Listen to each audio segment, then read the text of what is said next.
नमस्कार, उत्तराखंड खास खबरें देख रहे हैं आप सब। मैं हूं आपके साथ साहिल केरनी। नजर डालेंगे कुछ खास और अहम खबरों के ऊपर।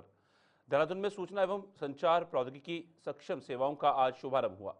देहरादून में आयोजित एक कार्यक्रम के दौरान मुख्यमंत्री पुष्कर सिंह धामी ने इन सेवाओं का उद्घाटन किया। इस दौरान मुख्यमंत्री धामी ने स्वास्थ्य प्लेटफॉर्म आधारित 71 वेबसाइट्स का शुभारंभ किया। इसके साथ 1905 सीएम हेल्पलाइन में एआई नवाचार की भी शुरुआत हुई। अतिक्रमण निगरानी के लिए वेब बेस्ड एप्लीकेशन का भी शुभारंभ हुआ। साथ ही नगरीय कूड़ा उठाने वाली वाहनों की जीआईएस आधारित real time tracking web app launch की गई। इस अवसर पर मुख्यमंत्री पुष्कर सिंह धामी ने कार्यक्रम को संबोधित भी किया। अपने संबोधन में मुख्यमंत्री ने क्या कुछ कहा, आइए देखिए। जितने भी हमारे नदी नाले मुहाने ऐसे स्थान हैं, उन स्थानों पर जो निर्माण कार्य हो जाता है, अतिक्रमण हो जाता है, उसकी भी देखरेख की जाए, जिससे कि हम भविष्य में होने वाली तमाम प्रकार की आपदाओं से बचाव कर पाएं, पर्यावरण की हानि को रोक पाएं, प्रकृति के कहर से बच पाएं, प्राकृतिक आपदाओं से बच पाएं। क्योंकि जब जब हम प्रकृति के साथ छेड़छाड़ करते हैं तो प्रकृति भी जरूर कहीं ना कहीं उसका प्रत्युत्तर हमको देती है। तो इसलिए ये काम भी कल से प्रारंभ हुआ है, तो उसमें भी इससे बहुत मदद मिलेगी। कूड़ा प्रबंधन के लिए स्वच्छता वाहनों की रियल टाइम मॉनिटरिंग के लिए भी आज वेबसाइट की शुरुआत हो रही है। और इतना ही नहीं, हम सीएम हेल्पलाइन 1905 को एआई से जोड़कर उसको और अधिक दक्ष बनाने जा रहे हैं। और मुझे पूरा विश्वास है कि ये सभी नवाचार न केवल शासन व्यवस्था को और अधिक बेहतर बनाएंगे, बल्कि विभिन्न सेवाओं में गति एवं पारदर्शिता भी लाएंगे। आपको पता है, प्रत्येक माह 1905 की मैं समीक्षा करता हूं, और उसके पीछे हेतु है कि लोगों को जो हमारी सेवाएं हैं वो घर बैठे हुए आसानी से प्राप्त हो, उनका जीवन सरल हो, उनको सुविधाएं आसानी से मिलें, उनके जीवन में आने वाली परेशानियां, उनके सामने होने वाली चुनौतियां और जो उनकी शिकायतें हैं उनका निस्तारण हो। भाइयों बहनों, आप सभी जानते हैं कि जो ये 21वीं सदी है, ये 21वीं सदी तकनीकी और नवाचार की सदी है। इकोलॉजी, इकोनोलॉजी, इकोनॉमी, टेक्नोलॉजी, अकाउंटेबिलिटी, सस्टेनेबिलिटी, ये सब हमारे आज ये मूल मंत्र बन चुके हैं और हम सबको इसको आत्मसात करना होगा। आज दुनिया के सभी अग्रणी देश तकनीकी के माध्यम से अपने प्रशासन को और अधिक पारदर्शी और प्रभावी और नागरिक केंद्रित बना रहे हैं। भारत में भी आज आदरणीय प्रधानमंत्री श्री नरेंद्र मोदी जी के दूरदर्शी नेतृत्व में डिजिटल इंडिया अभियान के माध्यम से प्रौद्योगिकी का, नवाचार का बहुत विस्तार हुआ है। यूपीआई पेमेंट इसका सबसे बड़ा उदाहरण है। और मुझे अभी आत्मनिर्भर भारत और डिजिटलाइजेशन पर एक मुख्यमंत्री परिषद में थोड़ा सा प्रेजेंटेशन करने का अवसर मिला था, तो वहां भी मैंने ये बात रखी थी। आप सबको याद होगा कि 2014 में जब देश के प्रधानमंत्री के रूप में आदरणीय मोदी जी ने काम करना शुरू किया था, तो उन्होंने जब इसकी बात करी कि हम सारी चीजों को डिजिटल करेंगे, तो कुछ लोगों ने उस समय बड़े प्रश्न खड़े किए थे, सवाल खड़ा किया। आइए बहनों, आदरणीय प्रधानमंत्री जी के डिजिटल इंडिया के सपने को साकार करने के लिए हमारी सरकार भी निरंतर प्रयास कर रही है। इसका उदाहरण है डिजिटल उत्तराखंड एप्लीकेशन। इस एप्लीकेशन के माध्यम से लोग घर बैठे ही अनेक सरकारी सेवाओं का लाभ उठा सकेंगे, चाहे कोई प्रमाण पत्र बनाना हो, पेंशन से जुड़ी जानकारी लेनी हो, बिजली पानी के बिल का भुगतान करना हो, या फिर कोई कंप्लेंट करनी हो, शिकायत करनी हो। अब नागरिकों को इन कार्यों के लिए सरकारी दफ्तरों के चक्कर नहीं लगाने पड़ेंगे, जिसके लिए उनके संसाधन भी खराब होते थे, उनका समय भी जाता था बल्कि कोई भी व्यक्ति अब अपने मोबाइल के माध्यम से इस प्रकार। उत्तराखंड सरकार ने हाल ही में आई प्राकृतिक आपदा से बुरी तरह प्रभावित हर्षिल धराली क्षेत्र के पुनर्निर्माण और राहत कार्यों के लिए कर्नल अजय कोठियाल को जिम्मेदारी सौंपी है। मुख्यमंत्री पुष्कर सिंह धामी ने इस महत्वपूर्ण कार्य के लिए कर्नल अजय को अपना प्रतिनिधि नियुक्त किया है। कर्नल अजय कोठियाल पहले भी केदारनाथ आपदा पुनर्निर्माण में अपनी दूरदर्शी नेतृत्व क्षमता से कार्य करने के लिए पहचाने जाते हैं। अब उन्हें इसी जुनून और समर्पण के साथ हर्षिल धराली को फिर से बसाने का कार्य सौंपा गया है। कर्नल अजय कोठियाल ने कहा कि प्रभावित क्षेत्र का दौरा करेंगे और अपनी रिपोर्ट राज्य सरकार को सौंपेंगे। कर्नल अजय कोठियाल ने कहा कि उनके द्वारा नीम के ही पुराने स्ट्रक्चर को जो इस क्षेत्र को जानते हैं उनके साथ आपदा राहत बचाव के कार्य करेंगे। कर्नल कोठियाल ने कहा कि जल्द ही संसाधनों के उस क्षेत्र के पुनर्निर्माण पर कार्य करेंगे क्योंकि ये क्षेत्र सीमांत क्षेत्र में भी आता है। तो एक तो सबसे पहला इम्पोर्टेंस तो है कि वहाँ पे जो लोकल दबे हैं और जो बाहर से जो टूरिस्ट आ रखे थे, जो वहाँ पे लोग काम कर रहे थे, होटल रिजॉर्ट वहाँ बन रखे हैं, उसमें अलग अलग जगहों से आके ना लोग काम करते हैं, तो उनको किस प्रकार से हम निकालने का प्रयास करें। उसके बाद में दूसरा इम्पोर्टेंस है कि अभी कुछ समय के बाद में जैसे ही मानसून खत्म होता है तो चारधाम यात्रा तो शुरू हो जाएगी। गंगोत्री धाम में दुनिया भर से जो श्रद्धालु एक भावना के साथ में आते हैं, उसको कैसे हम श्रद्धा को मेंटेन कर सकें, यात्रा को अनइंटरप्टेड कैसे बना सकें। तीसरा इम्पोर्टेंस है वो है इंडियन आर्मी के साथ में जुड़ करके, क्योंकि यही रास्ता है जो कि हमारे पूरे चीन बॉर्डर जो उत्तरकाशी वैली में आगे पड़ता है, जादूंग, निलोंग और जितने भी एरियाज हैं उनको कनेक्ट करता है। इस रास्ते को कैसे उसके लिए मेंटेन करा जाए। चौथा इम्पोर्टेंस हमारा है कि हरसिल का ये जो धराली का जो एरिया है, ये ना एक बहुत इम्पोर्टेंस टूरिज्म के लिए, एम्प्लॉयमेंट के लिए, रेवेन्यू के लिए बहुत अच्छा एक मॉडल बनता जा रहा था। अब लोगों का ना सब खत्म हो गया है वहाँ पे। कैसे उनका रिहेबिलिटेशन होना चाहिए, क्या रिहेबिलिटेशन उसी स्थान पे होना चाहिए, क्या वहाँ से कुछ लोगों की रिक्वायरमेंट है कि लंका की तरफ चले जाएं, कुछ लोगों की रिक्वायरमेंट है आसपास कहीं रिहेबिलिटेशन करा जाए, इसको कैसे जनता के साथ में समझ करके आगे की प्रोसेस करी जाए। इसके लिए कल मतलब मेरा भी अभी प्लान ये है कि जैसे ही मौसम क्लियर होता है तो मैं जा रहा हूँ हरसिल। हरसिल में हेलीपैड है बगोरी में जो अभी एक्टिव है, उस हेलीपैड से लैंड करके हरसिल, मुखबा, धराली, ये तो हैं जो आपदाग्रस्त है मेन मुखबा, लेकिन उसी के साथ में मुखबा और सॉरी अपना धराली और उसके आगे एक ना बड़ी झील बन गई है, उस झील को कैसे अभी इस टाइम पे हम देखेंगे। और उसके बाद में इस रास्ते को जो कि भटवाड़ी या उत्तरकाशी से हरसिल को जोड़ता है, उस रास्ते को कैसे हम परमानेंट अभी सुचारू करें ताकि सारे एडम लॉजिस्टिक्स रिकंस्ट्रक्शन के लिए, रिहेबिलिटेशन के लिए, चारधाम की जो यात्रा है उसके लिए। धराली हर्षिल में आई भीषण प्राकृतिक आपदा के बाद हर्षिल हेलीपैड के निकट भागीरथी नदी पर बनी झील को नियंत्रित तरीके से खोलने के प्रयास उत्तराखंड जल विद्युत निगम और सिंचाई विभाग की टीमों द्वारा लगातार जारी हैं। जिलाधिकारी प्रशांत आर्य भी 5 अगस्त से स्वयं धराली हर्षिल में बने हुए हैं और आपदा पीड़ितों को हर संभव सहायता उपलब्ध कराने हेतु सभी व्यवस्थाओं का निरंतर निर्देशन कर रहे हैं।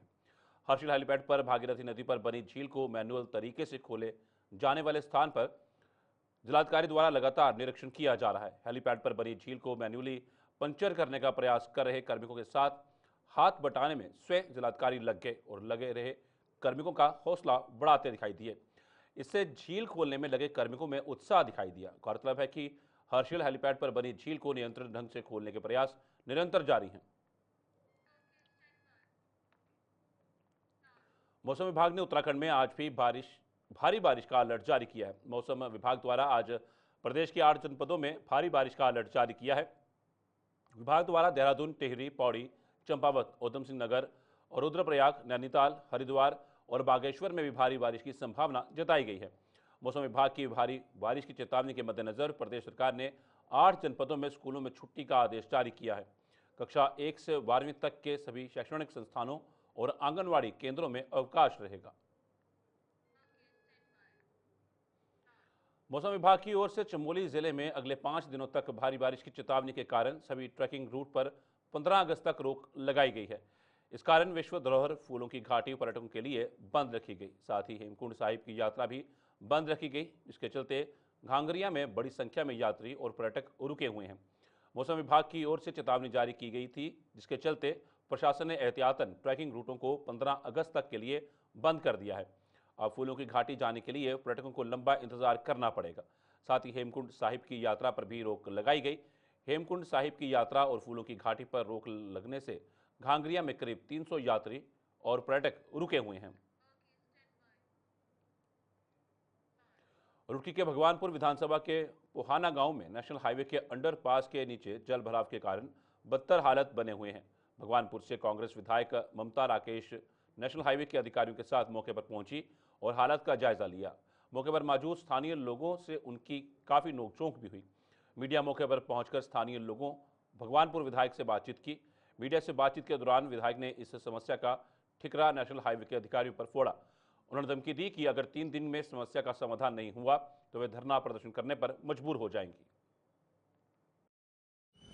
वादे होते हैं ये झूठे होते हैं। लगभग रात एक जो बीमार था गांव से, उसको एम्बुलेंस बुलाई गई, एम्बुलेंस इसमें बीच में ही रुक गई। उस घटना से हमने ट्रैक्टर लगाया, ट्रैक्टर से उस आदमी को रुड़की भेजा गया। उसके बाद छोटे छोटे बच्चे आते हैं स्कूल से, जब स्कूल के लिए सुबह जाते हैं तो वो बच्चे, ये तालाब है बराबर में, वे फिसल के इसमें डल जाते हैं। सुबह हमने 3 बच्चे निकाले, हमारे गांव के आदमियों ने 3 बच्चे निकाले। इसी जगह पर धरने पर बैठेंगे। जब हरीश रावत जी ने हमारा बिजली, जो भी हमारे बराबर में हैडिल है बिजली, उसके अंदर को पानी वाले से कराएंगे। जहां हमारे सहयोग की आवश्यकता है हम सहयोग करेंगे निश्चित रूप से। पिछले कई सालों से समस्या लगातार बनी हुई है। बरसात में भी एनएच वाले अधिकारियों के इनके कान नहीं खुलते। इन्होंने पता नहीं कानों में कौन सा तेल डाल रखा है। न इन्हें जनता की आवाज सुनाई देती है और न जनता की तकलीफ दिखाई देती है। मैंने अभी देव हरिद्वार से भी बात की, अगर 3 दिन के अंदर इस समस्या का समाधान न हुआ तो ममता राकेश यही धरना देगी जब तक इस समस्या का समाधान नहीं होगा। तो ये सबसे प्रमुख समस्याओं में से एक है। हमने जिलाधिकारी महोदय को भी अवगत कराया और स्पष्ट निर्देश है जिलाधिकारी के भी, लेकिन लगता है कि नीचे के अधिकारी काम नहीं कर रहे हैं। उनकी लापरवाही की सजा उन्हें भुगतनी पड़ेगी। अगर काम नहीं करेंगे अधिकारी तो बिल्कुल उनकी बख्शी। काशीपुर में 14 अगस्त को विभाजन विभीषिका स्मृति दिवस का आयोजन किया जा रहा है। विभाजन की पीड़ा झेल चुके बुजुर्गों और पीड़ित परिवारों को सम्मानित करने के लिए एक विशेष कार्यक्रम आयोजित किया जाएगा। इस आयोजन में मुख्य अतिथि के रूप में उत्तराखंड के मुख्यमंत्री पुष्कर सिंह धामी शिरकत करेंगे। कार्यक्रम में लोकसभा सांसद अजय भट्ट, उत्तराखंड के कैबिनेट मंत्री एवं उधम सिंह नगर प्रभारी मंत्री गणेश जोशी, काशीपुर विधायक त्रिलोक सिंह चीमा और रुद्रपुर विधायक शिव अरोड़ा शामिल होंगे। विभाजन विभीषिका समारोह के अध्यक्ष महापौर दीपक बाली ने पत्रकार वार्ता में कहा कि विभाजन की पीड़ा झेल चुके लोगों के दुख और दर्द को देश आज भी महसूस करता है। उन्होंने कहा कि प्रधानमंत्री नरेंद्र मोदी की प्रेरणा से देश भर में आयोजित होने वाले इस कार्यक्रम में उन परिवारों को सम्मानित किया जाता है। सम्मानित पत्रकार बंधुओं का धन्यवाद और आभार निगम सभागार में पहुंचने के लिए। जैसा कि अभी जिलाध्यक्ष जी ने कार्यक्रम के बारे में बताया है, तो 14 तारीख को माननीय मुख्यमंत्री श्री पुष्कर सिंह धामी जी के द्वारा इस कार्यक्रम में प्रतिभाग किया जा रहा है। जो विभाजन विभाषिका को लेकर है, जो 1947 के समय जो भी हुआ, देश का विभाजन जब हुआ तो उस समय जो विभीषिका हुई, जिन परिवारों ने उसको झेला विभाजन को, और आज उन परिवारों में से जो बुजुर्ग के रूप में इस पूरे जिले में जसपुर से लेकर खटीमा तक जो लोग जीवित हैं, उनको इस कार्यक्रम में लाकर माननीय मुख्यमंत्री जी के द्वारा एक उनका सम्मान करना, और साथ ही वहाँ पर उस दंश को इन लोगों ने झेला, उस समय के विभाजन को, उस विभाजन के ऊपर बनी हुई एक लघु फिल्म का भी वहाँ पर जो है दिखाया जाएगा। इसके साथ साथ उन लोगों का सम्मान किया जाएगा। ये जो कार्यक्रम है, आप जानते हैं कि प्रदेश में नहीं पूरे देश में आयोजित किया जाता है। माननीय प्रधानमंत्री जी की उस सोच को, स्वतंत्रता दिवस को भव्यता व हर्षोल्लास से मनाने को लेकर कार्यक्रमों की रूपरेखा तय करने के लिए जिलाधिकारी नितिन सिंह भदौरिया की अध्यक्षता में रुद्रपुर में बैठक आयोजित हुई। जिलाधिकारी ने कहा कि स्वतंत्रता दिवस के अवसर पर सरकारी एवं गैर सरकारी कार्यालयों में प्रातः 9 बजे ध्वजारोहण किया जाएगा। कलेक्ट्रेट में जिलाधिकारी द्वारा प्रातः 9:30 बजे व पुलिस लाइन में प्रातः 10 बजे ध्वजारोहण किया जाएगा। ध्वजारोहण कार्यक्रम में स्वतंत्रता संग्राम सेनानियों व उनके परिजनों को सम्मानित किया जाएगा व उत्कृष्ट कार्यक्रम करने वालों को सम्मान के साथ ही पौधारोपण भी किया जाएगा। जो तैयारियों के लिए पूरा जियो मुख्य सचिव महोदय द्वारा जारी कर दिया गया है, और उसी के तत्वाधान में जो आज हमारी बैठक हुई है उसमें पूरे डिटेल निर्देश दे दिए गए हैं। 9 बजे हर कार्यालय में यहाँ पे ध्वजारोहण होगा, उसके बाद 9:30 पे हमारे कलेक्ट्रेट में और 10 बजे पुलिस लाइन में मेन कार्यक्रम आयोजित किया जाएगा, और जो भी हमारी परंपराएं हैं उन्हीं के अनुसार पूरा किया जाएगा। और इस बार उत्कृष्ट हमारे जो कर्मचारी हैं जिन्होंने किसी न किसी फील्ड में अपना कुछ ना कुछ उल्लेखनीय योगदान दिया है, जैसे हमारी जिला पर्यटन अधिकारी द्वारा एक माउंटेन एक्सपीडिशन को लीड कर उन्होंने 6300 फीट के ऊपर उन्होंने अपनी ध्वजारोहण इंडिया का वहाँ पर लगाया था उस चोटी पे, तो उनको भी सम्मानित किया जाएगा। ऐसे उल्लेखनीय कार्य करने वाले कर्मचारियों को सम्मानित किया जाएगा ताकि वो रोल मॉडल बने आगे के लोगों के लिए कि अपने कार्य से ही हम लोग कहीं ना कहीं स्वाधीनता के जो हम लोग पर्व कहते हैं उसको मना सकें। और हमारी कोशिश ये भी रहेगी कि जो भी मतलब सभी जगह जहाँ पे कार्यालय, सभी स्कूलों में विधि पूर्वक। कांग्रेस के नेता और नेता प्रतिपक्ष राहुल गांधी ने भाजपा पर वोट चोरी का आरोप लगाया, साथ ही निर्वाचन आयोग पर भी सवाल खड़े किए हैं। यही नहीं, निर्वाचन आयोग पर भाजपा के साथ मिली भगत का आरोप भी राहुल गांधी ने लगाया है। इसके बाद इंडिया गठबंधन के नेताओं ने भी मोर्चा खोल दिया है और अब कांग्रेस देश के विभिन्न राज्यों में इसको लेकर मोर्चा खोलने की तैयारी में है। उत्तराखंड महिला कांग्रेस की प्रदेश अध्यक्षा ज्योति रौतेला ने कहा कि कांग्रेस नेता राहुल गांधी ने कहा कि निर्वाचन आयोग को इलेक्ट्रॉनिक डाटा देना चाहिए, लेकिन चुनाव आयोग डेटा नहीं दे रहा। उन्होंने कहा कि अगर वोटों में कोई गड़बड़ी नहीं थी तो चुनाव आयोग को उत्तर देना चाहिए था, लेकिन चुनाव आयोग वोट चोरी में भाजपा की मदद कर रहा है और भाजपा की सरकार बनाने में चुनाव आयोग मदद कर रहा है। उन्होंने कहा कि प्रधानमंत्री नरेंद्र मोदी तीसरी बार प्रधानमंत्री बने हैं, वे वोट चोरी करने बने हैं।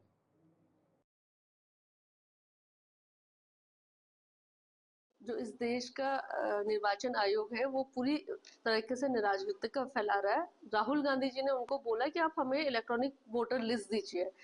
अगर उस चुनाव आयोग को लगता है कि उसमें कोई गड़बड़ी नहीं हो रही तो उसको वोटर लिस्ट देनी चाहिए थी, लेकिन क्योंकि चुनाव आयोग पूरी तरीके से सरकार के हिसाब से सब चीजों को मैनेज कर रहा है, सरकार की मदद कर रहा है वोट चोरी करने में, भाजपा की सरकारें बनाने में, इसलिए वो निष्पक्षता से इस काम को नहीं कर रहा, जिसकी वजह से आज पूरे देश में वोट चोरी हो रहा है। भाजपा की सरकार उस वोट चोरी से आ रही, एक एक एड्रेस पे अगर 100 वोट दिखाए गए हैं, डुप्लीकेट वोट्स हैं, जिस तरीके से राहुल जी ने पूरा प्रेजेंटेशन ये करा है, उससे पूरे देश के लोगों को ये बात समझ में आती है कि जो आज भाजपा की सरकार बनी है, मोदी जी तीसरी बार प्रधानमंत्री बने, वो केवल इस वजह से बने कि इलेक्शन कमीशन ने भाजपा की सरकार की मदद करी वोट चोरी करने में, उन चोरी किए हुए वोटों से प्रधानमंत्री। उत्तराखंड खासकर में फिलहाल इतना ही। दीजिए इजाजत, नमस्कार।